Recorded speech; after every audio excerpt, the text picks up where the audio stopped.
আচ্ছা, good evening.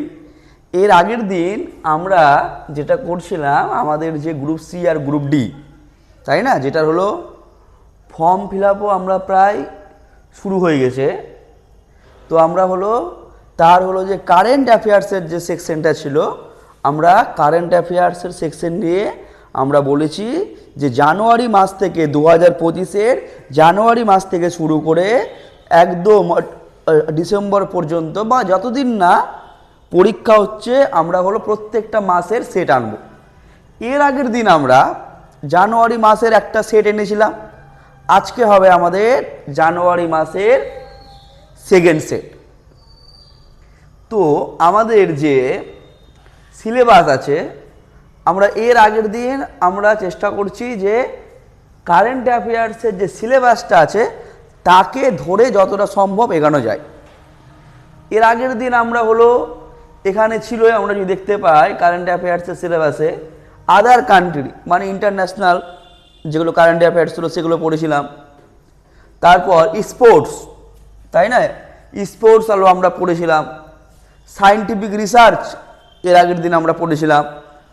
আজকে আমরা বাকি যে তোমার অংশগুলো আছে সেগুলোকে পড়ব, যেমন ইকোনমি পলিসি পড়ব, কালচারাল আছে, সাহিত্যের আছে। তো এইভাবে করে আমরা কন্টিনিউ করব। তো আজকে আমরা শুরু করছি জানুয়ারি মাসের কারেন্ট অ্যাফেয়ার্সের পার্ট 2। চলো।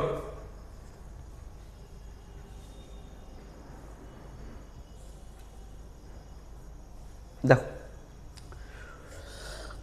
প্রথম কোশ্চিন দিয়েছে যে জিমি কার্টার কোন দেশের রাষ্ট্রপতি ছিলেন। Very very important question. Jimmy Carter কোন দেশের রাষ্ট্রপতি ছিলেন? এটা অ্যান্সার কী হবে?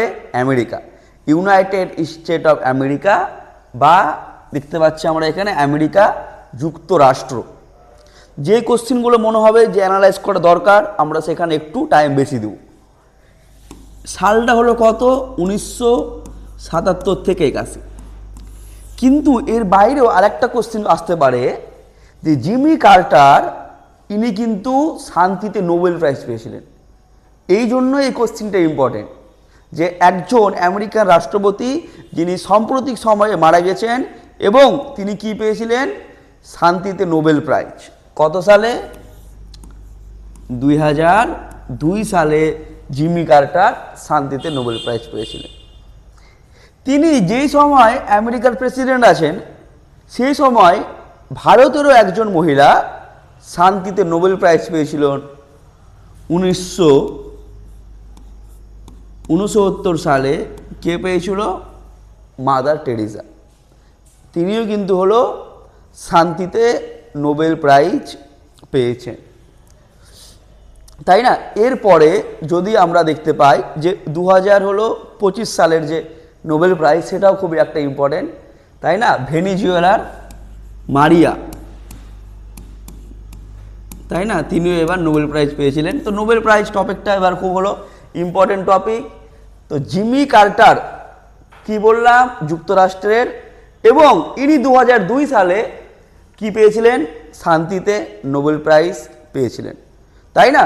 আর একটা জিনিস মনে রাখবে, 2014 সালে আবার কৈলাস সত্যার্থী, 1979 সালে তো আমরা পড়ছি মাদার টেরেসা নোবেল প্রাইজ পাচ্ছেন, 2025 সালে মারিয়া পাচ্ছেন, আর 2014 সালে কৈলাস সত্যার্থীও কি পেয়েছিলেন? নোবেল প্রাইজ, তাই না? তাহলে এই কটা জিনিস বাবা এখান থেকে ভালো করে আমাদের পড়তে হবে। চলো নেক্সট কোশ্চিন। আচ্ছা, কি আছে? সেন্ট্রাল রিজার্ভ পুলিশ ফোর্স বা সিআরপিএফ এর মহাপরিচালক বা ডিজি কে নিযুক্ত হয়েছেন? CRPF, central reserve police force. কি হবে এটা? সিআরপিএফ হবে জ্ঞানেন্দ্র প্রতাপ সিং। একটু এভাবে মনে রাখার চেষ্টা করবে, এগুলো এতগুলো না মনে থাকা পসিবল হবে না। চেষ্টা করবে যদি লিঙ্কটিং খুঁজে পাওয়া যায়, যে ভাবো সেন্ট্রাল রিজার্ভ পুলিশ ফোর্স, যে ধরো না পুলিশ হতে গেলে কি লাগবে? তোমার জ্ঞান তো লাগবেই, সঙ্গে তোমার ফিজিক্যাল ফিটনেসও লাগবে, তাই না? তোমাকে প্রতাপ মানে নামটা দেখতে পাচ্ছ একটা বীরের মতো, শুধুমাত্র তোমার জ্ঞান থাকলে চলবে না, এখানে ফিটনেসও দরকার। তো একটু এভাবে হলো মনে রাখার চেষ্টা করবে যে সিআরপিএফের যে বর্তমানে যে হেড আছে নাম কি, জ্ঞানেন্দ্র প্রতাপ সিং। যদি বলে সিআরপিএফ কবে স্থাপিত হয়, 1939 খ্রিস্টাব্দে। সালটা যদি ভুলে যাও চেষ্টা করবে, এই সময়ও ফরওয়ার্ড ব্লকও প্রতিষ্ঠিত হয়েছিল। তাহলে সেন্ট্রাল রিজার্ভ পুলিশ ফোর্সের বর্তমানের মহাপরিচালককে জ্ঞানেন্দ্র প্রতাপ সিং, ইনি হলেন সিআরপিএফের বর্তমানে মহাপরিচালক। নেক্সট, আচ্ছা কি বলেছে দেখো, ইউআইডিএআই এর প্রধান নির্বাহী ক্ষমতা বা সিইও হিসাবে কে নিযুক্ত হয়েছেন? এটা মানে কি, unique identification authority of India, unique identification authority of India. আরও ভালো করে বললে, আমরা যে আধার কার্ড দেখি, আধার, তাই না, অ্যাকচুয়ালি এটা তার সঙ্গে যুক্ত। কি বললাম, ইউআইডিএআই ফুল নাম আসতে পারে unique identification authority of India, কার সঙ্গে যুক্ত, এই যে আধার কার্ড, আধার কার্ড। এর বর্তমানে সিও কে আছে? এর বর্তমানে সিও আছে option number C, Bhubanesh Kumar. একটা ছোট্ট কোশ্চেন, আধার কার্ডে কতগুলো নাম্বার থাকে? আধার কার্ডে একটা নাম্বার, অনেকগুলো নাম্বার থাকে ফোন নাম্বারের মতো। তো এখানে কতগুলো ডিজিট থাকে? মনে রাখবে 12টা। কতগুলো? 12টা। আধার কার্ড যেটা আছে সেখানে মোট ডিজিট থাকে কতগুলো? মোট আমাদের 12খানা ডিজিট থাকে। কোথায়? আধার কার্ডে। চলো, থ্যাংক ইউ। Next question. আচ্ছা, কি আছে? অ্যাসকম, তাই না? এটা একটা বিজনেস রিলেটেড সংস্থা, অনেক প্রাচীন। তো বলেছে হলো যে তোমার অ্যাস যে আছে হলো ASSOC, অ্যাসকমের হলো মহাসচিব হিসাবে, তাই না? অ্যাসকমের মহাসচিব হিসাবে নিযুক্ত হয়েছেন কে? এটাও একটা হলো খুব ভালো কোশ্চিন, এবং এটা দেখতে পারবো আমরা হলো অপশন নাম্বার যে বি আছে, মনীষ সিংহল। যে অ্যাসকম আছে তার যে তোমার হলো মহাসচিব হিসাবে তোমার নিযুক্ত হয়েছেন, সেটাকে অপশন নাম্বার বি, মনীষ সিংহল। বর্তমানে 2025-এ যে রেলের এনটিপিসির যে পরীক্ষাগুলো হয়েছে সেইখানে এই কোশ্চিনটা কয়েকবার দিয়েছে। তো কোশ্চিনটা ইম্পর্টেন্ট, ভালো করে মনে রাখবে এটা। নেক্সট, আচ্ছা কি বলেছে দেখো, যে বর্তমানে ইসরোর চেয়ারম্যান কে, তাই না? বর্তমানে ইসরোর চেয়ারম্যান কে? অ্যান্সার কি হবে আগে? এটা হবে হলো ভি নারায়ণ। ইসরোর ফুল নাম কি? Indian space research and organisation. Indian space research and organisation, যেটা প্রতিষ্ঠিত হয় কবে? 1969-এ। আরেকটা, ইসরোর যে হেডকোয়ার্টার, ইসরোর হেডকোয়ার্টার কোথায় আছে? এটা আমরা মনে রাখবো যে ইসকোর হেডকোয়ার্টার বর্তমানে বেঙ্গালুরুতে আছে। তাহলে ইসকোর হেডকোয়ার্টার কোথায়? বেঙ্গালুরু। ইসরোর প্রতিষ্ঠিত হচ্ছে কবে? 1969-এ। অ্যান্ড ইসরোর বর্তমানে যে তোমার চেয়ারম্যান ভি কে আছে? ভি নারায়ণ। এটা হলো আমার ইসরোর বর্তমানে চেয়ারম্যান। নেক্সট, আচ্ছা এই কোশ্চিনটা আছে যে ভারতের, দেখো এই কোশ্চিনটা 2025 সালের জানুয়ারি মাসের কোশ্চিন। 2025 সালের জানুয়ারি মাসের কোশ্চিন, ভারতের রাজস্ব অর্থ সচিব হিসাবে নিযুক্ত হয়েছেন কে? তখন অ্যান্সার হবে তুহিন কান্তি পান্ডে। কিন্তু বর্তমানে এই তুহিন কান্তি পান্ডে বর্তমানে এখান থেকে শিফট হয়ে গেছে কোথায় বলো? সেবিতে। তো বর্তমানে যদি বলে যে 2026-এ যদি আমার ভারতের রাজস্ব ও অর্থ সচিব, তাহলে হবে এটা হলো অরবিন্দ শ্রীবাস্তব।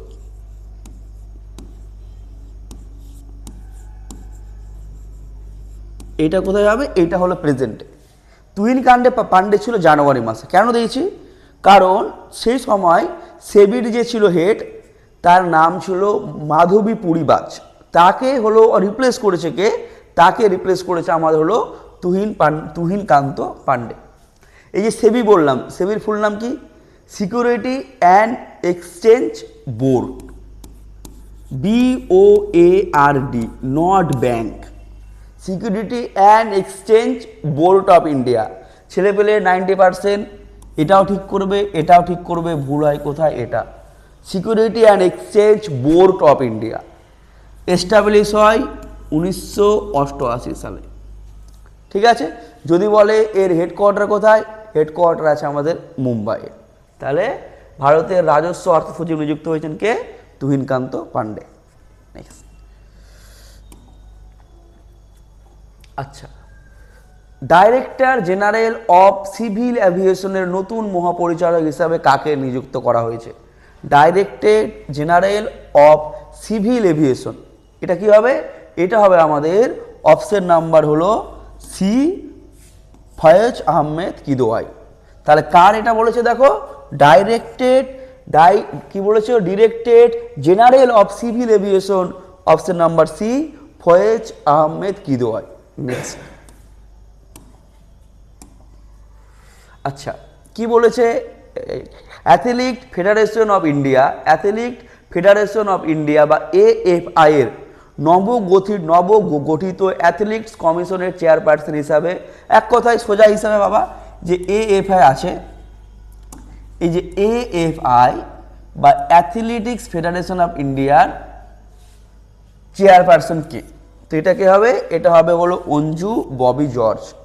তিনি কি ছিলেন? তিনি ছিলেন ফরমার হলো ইন্ডিয়ান অ্যাথলেটিক্স, যিনি লং জাম্পের সঙ্গে যুক্ত ছিলেন। তাহলে কি বললাম? Option number A, Anju Bobby George. Next, আচ্ছা, ফিকি, FICCI, federation of Indian chambers of commerce and industry, কত সালে প্রতিষ্ঠিত হয়? 1927 সালে প্রতিষ্ঠিত হয়। এর ব্র্যান্ড অ্যাম্বাসেডর কে? সেটা হলো আয়ুষ্মান খুরানা। তাহলে প্রতিষ্ঠিত হচ্ছে 1927 সালে। 1927-এ ব্র্যান্ড অ্যাম্বাসেডর কে আছে? আয়ুষ্মান খুরানা। নেক্সট,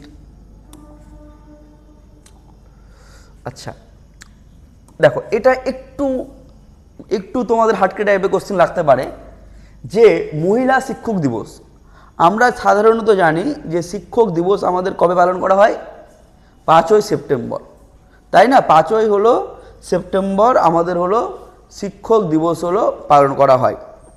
কিন্তু এখানে কোশ্চিনটা দিয়েছে মহিলা শিক্ষক দিবস, যেটা পালন করা হচ্ছে তেলেঙ্গানায়। কবে? 3 জানুয়ারি। কেন? কারণ হলো সাবিত্রীবাই ফুলে, জ্যোতিবা ফুলের স্ত্রী সাবিত্রীবাই ফুলে, তিনি হলেন নারী শিক্ষার অগ্রদূত ছিলেন একজন। তাকেই হলো মানে অনুসরণ করার জন্য বা স্বীকৃতি দেওয়ার জন্য তেলেঙ্গানা সরকার 3 জানুয়ারি শুরু করেছে কি বলো? মহিলা শিক্ষক দিবস। তো এটা একটা ভালো কোশ্চেন। নেক্সট, আচ্ছা, বিশ্ব ব্রেল দিবস, তাই না? ব্রেল মানে কি? যারা দেখতে পায় না বা অন্ধ, তাদের যে পড়াশোনার পদ্ধতি, খুব ইম্পর্টেন্ট কোশ্চেন। কবে পালন করা হয়? 4 জানুয়ারি। মনে রাখবে এটা কবে হবে? অপশন নাম্বার সি, 4 জানুয়ারি বিশ্ব ব্রেল দিবস। এটা পালন করা হচ্ছে, অপশন নাম্বার হলো সি, 4 জানুয়ারি। নেক্সট, দেখো কি আছে এটা? প্রবাসী ভারতীয় দিবস পালিত হয়। কবে পালন করা হয়?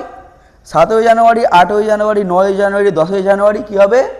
অপশন নাম্বার সি, 9ই জানুয়ারি। কেন? কারণ এই যে 9ই জানুয়ারি আছে, এই সময় মহাত্মা গান্ধী 1915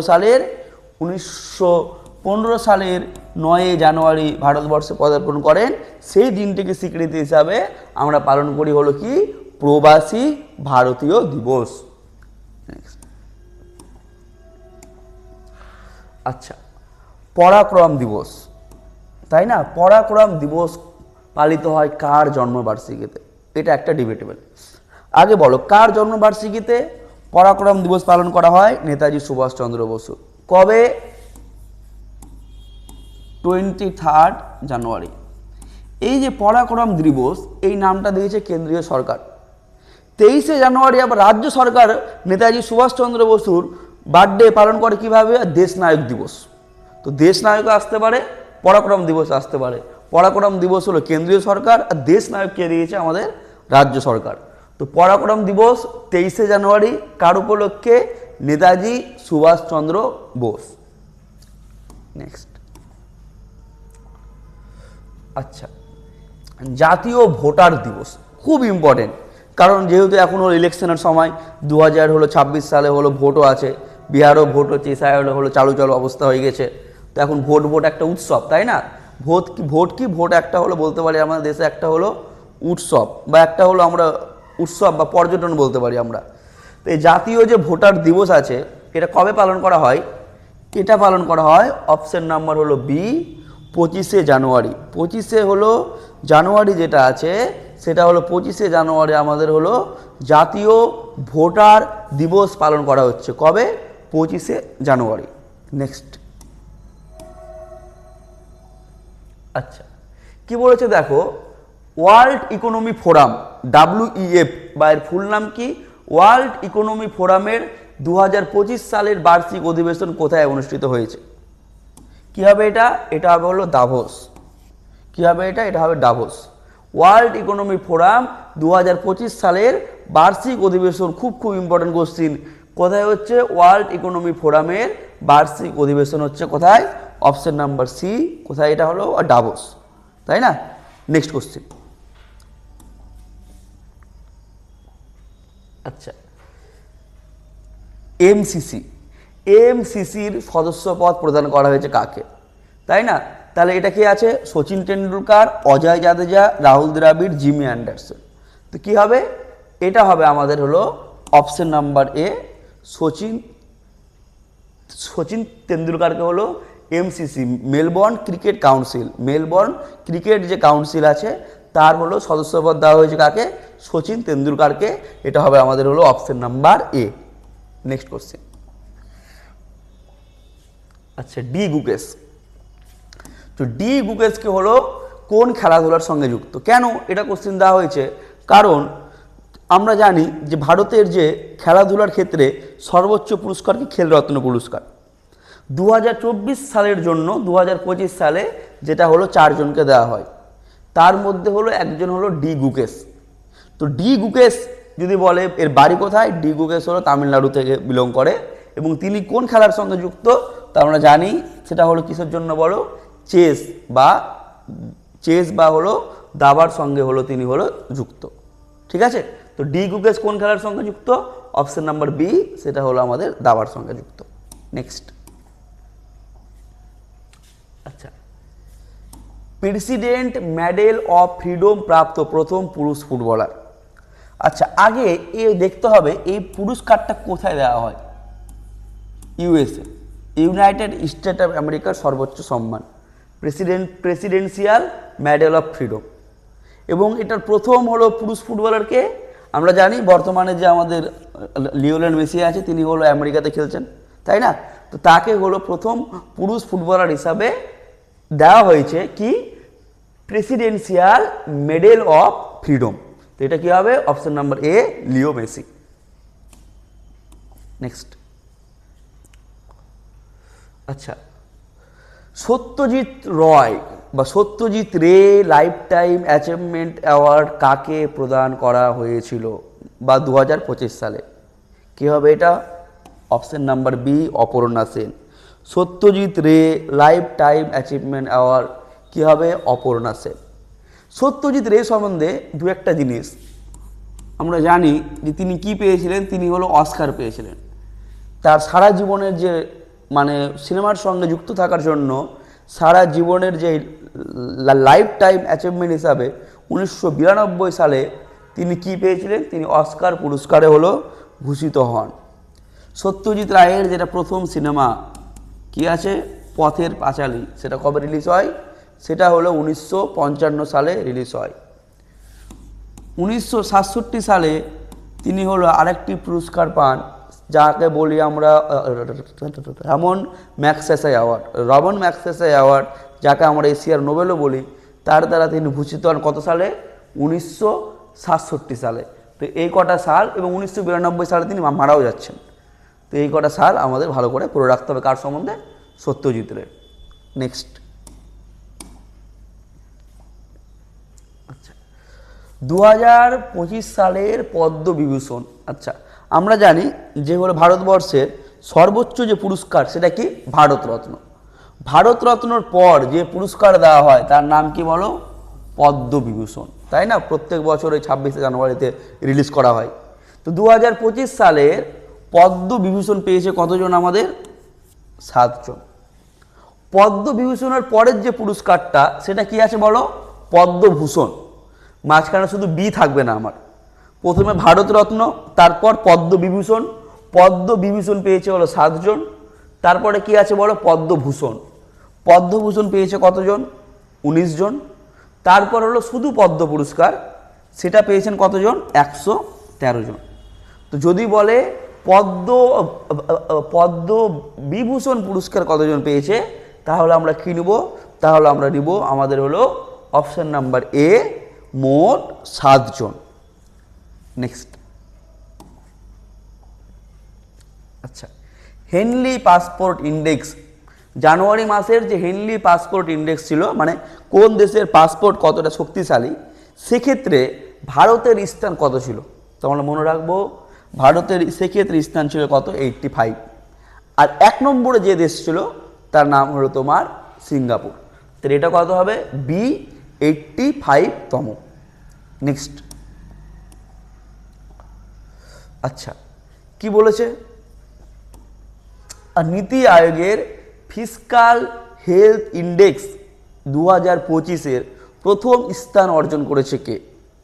আগে আমরা নিয়ে নিচ্ছি অপশন সি, ওড়িশা। 2 নম্বর, এই যে আমরা দেখতে পাচ্ছি এখানে নীতি আয়োগ, কোশ্চিন আছে পঞ্চবার্ষিকী পরিকল্পনা যেটা আগে ছিল সেটাকে বর্তমানে টেক ওভার কে করেছে বলো? নীতি আয়োগ। যেটা ছিল আগে পঞ্চবার্ষিকী পরিকল্পনা, আমরা জানি যে 2014-তে মোদী সরকার বা এনডিএ সরকার ক্ষমতা আসার পর সেই পঞ্চবার্ষিকী পরিকল্পনাটাকে হলো বাতিল করে দিয়ে তার জায়গায় শুরু হয়েছে কি বলো? তার জায়গায় শুরু হয়েছে আমাদের নীতি আয়োগ। তো তার যে হেলথ ইন্ডেক্স, এবার সেখানে প্রথম যে স্থান করেছেন সেটা হলো option number C, Odisha. Next, আচ্ছা, কি বলেছে? জম্মু অ্যান্ড 23 নম্বর question, Jammu and Kashmir and Ladakh through the ages বই প্রকাশ করেছেন কে? Jammu and Kashmir and Ladakh through the ages বইটি কে প্রকাশ করেছেন? তো অপশন হবে কি আমাদের? বি, অমিত শাহ। এইবার আমরা জানি যে জম্মু কাশ্মীর অ্যান্ড লাদাখ আগে কি ছিল? একটা রাজ্য ছিল, তাই না? 2019 সালের 5ই অগস্ট কেন্দ্রীয় সরকার লোকসভায় বিল পাস করে জম্মু কাশ্মীর অ্যান্ড লাদাখ দুটোকে আলাদা আলাদা কী করে দেয়? কেন্দ্র শাসিত অঞ্চলে ভাগ করে দেয়। এবং সংবিধানের আর্টিকেল নাম্বার 370 আর 35-এর এ দুটোর কী করে? এ দুটোর হলো আমাদের হলো অবলুপ্তি হলো করে দেয়। এবং 2019-এর 5ই আগস্ট লোকসভায় বিল পাস হয়, কিন্তু এটা চালু হয় 2019 সালের 31শে অক্টোবর থেকে। তাহলে 5ই আগস্ট বিল আসছে লোকসভায়, 370 ধারা উঠে গেল, 35-এর এটাও উঠে গেল, আর 2019-এর 31শে অক্টোবর থেকে জম্মু কাশ্মীর হয়ে গেল আলাদা এবং লাদাখ হয়ে গেল আমাদের আলাদা। তো এখানে আমাদের যেটা অ্যান্সার হতো option number B, Amit Shah. Next, কি বলেছে? যে দি ওয়ার্ল্ড আফটার গাজা বইটির লেখককে? আগে আমরা দেখে নিচ্ছি লেখক হবে কি? লেখক হবে হলো পঙ্কজ মিশ্র। যদি বলে এই যে গাজা শহরটা কোথায় আছে, আমরা কি জানি? প্যালেস্তাইন। ইসরায়েলের প্যালেস্তাইন যে আছে, প্যালেস্তাইনের মধ্যে গাজা।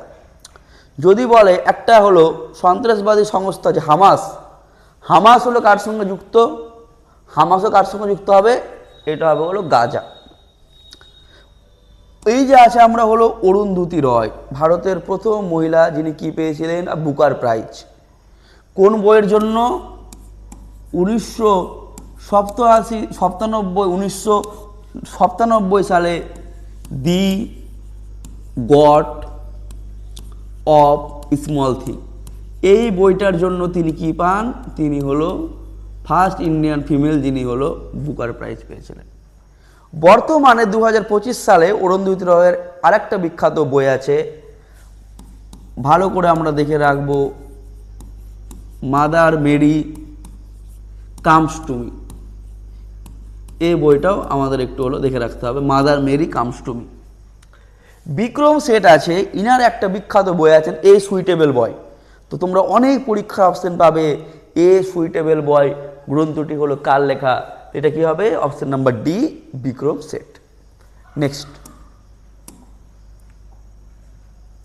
আচ্ছা, ভারতের 2025 সালের জানুয়ারিতে ভারতের বৈদেশিক মুদ্রা ভান্ডার অনুযায়ী ভারত এখন বিশ্বের কত নম্বর দেশ? তাই না? কি বলেছে বলো? বৈদেশিক মুদ্রা।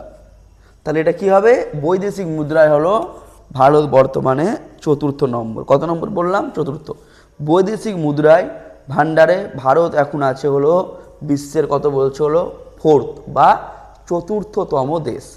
নেক্সট, আচ্ছা, কি আছে? হার ঘর লাখপতি প্রকল্প।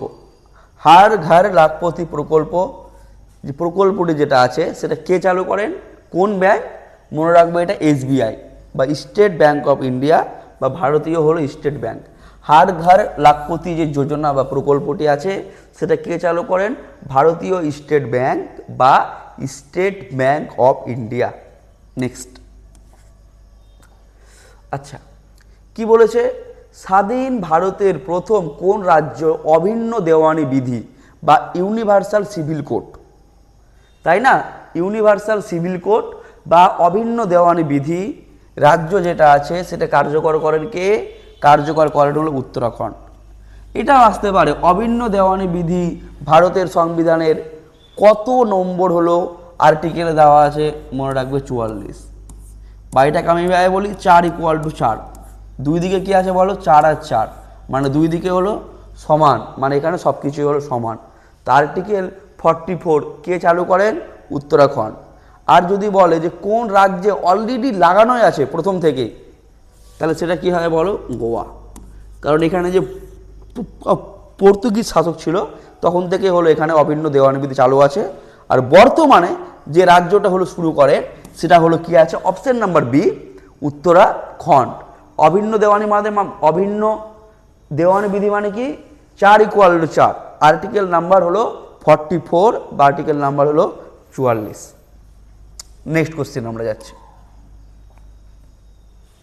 আচ্ছা, কি আছে এখানে? বেটি বাঁচাও বেটি পড়াও প্রকল্পটি কবে শুরু হয়? 2015 সালে। কেন দিয়েছে? কারণ প্রকল্পটির 10 বছর পূর্ণ হয়েছে কত সালে? 2025 সালে।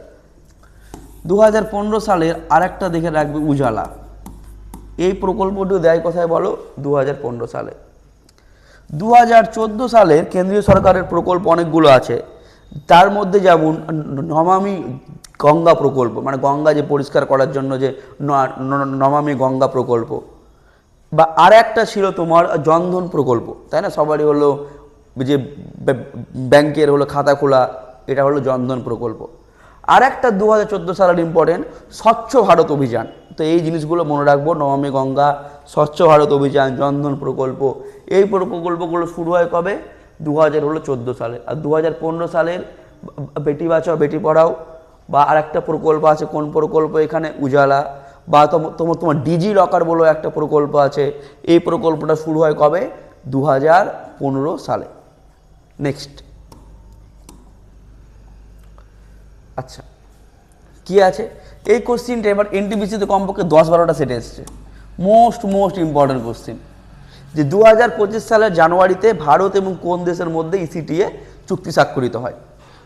তাহলে কি হবে? 2025 সালের জানুয়ারিতে কার মধ্যে হয়? ভারত এবং হলো অস্ট্রেলিয়া, তাই না? আমরা জানি যে কিছুদিন আগে তোমার যে ইংল্যান্ড আছে, ইংল্যান্ডের সঙ্গে কিন্তু ভারতের একটা হলো বাণিজ্য চুক্তি মানে স্বাক্ষরিত হয়েছে। তো হয়তো এই অস্ট্রেলিয়াটা আসতে পারে, বা যদি রিসেন্ট পরীক্ষায় দেয় তাহলে তোমার এখানে হয়তো ইংল্যান্ড অপশনও থাকতে পারে। তো যদি বলে 2025 সালে জানুয়ারি মাসে, তাহলে কি হবে? অপশন হবে তোমার হলো বি, অস্ট্রেলিয়া। নেক্সট, অ্যান্ড আজকের মতো লাস্ট কোশ্চেন। আচ্ছা, বিশ্বের সবচেয়ে দূষিত শহর হিসাবে ঘোষণা করা হয়েছে কাকে? তো এটা হবে আমাদের হলো কি বলো, হ্যানয়। বিশ্বের সব থেকে যদি বলে দূষিত শহর, তাহলে কি হবে? এটা হবে হ্যানয়। তাহলে এই ছিল আমাদের 30টা কোশ্চিন। জানুয়ারি মাসের হলো সেট 2। নেক্সট উইকে আমরা হলো ফেব্রুয়ারি মাস আনবো, অ্যান্ড এভাবে আমরা 12টা মাস কন্টিনিউ করতে থাকবো। তোমরা দেখো, তোমাদের যদি কোনো বক্তব্য থাকে, ভালো বা খারাপ যেই হোক, তোমরা কমেন্ট সেকশনে জানাতে পারো। Thank you.